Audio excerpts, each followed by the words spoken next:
ความสุขของคุณคืออะไรถ้ายังคิดไม่ออกดูวิดีโอนี้ให้จบงานเยอะจังวะกูก็ว่างานเยอะว่ะเฮ้ยมึงพรุ่งนี้มีสอบปะใช่มีสอบอังกฤษโหกูทำไม่ได้เลยอ่ะไอ้พวกนี้ไม่เดี๋ยวกูสอนให้สอนกูไปดิเฮ้ยอีกแล้ว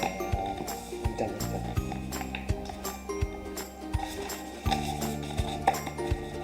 ตื่นแล้วเว้ยไฟไหม้เว้ยไม่ตื่นอะไรวะอีกแล้วว่ะรอเล่นใจเย็นอีกแล้วอยู่แล้วว่ะไปกินข้าวกันไปนี่คือความสุขของเอก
ส่วนนี่คือความสุขของจิ๋ว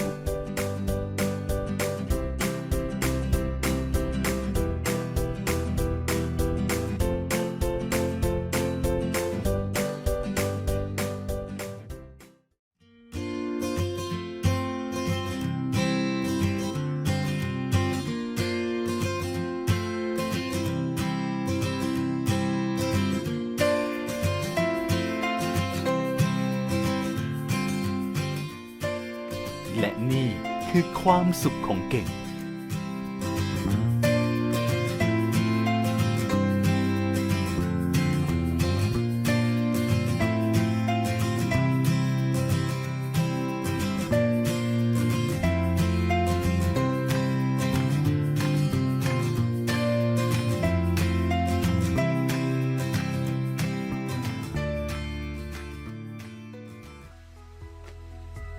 ความสุขของคนเราไม่เหมือนกัน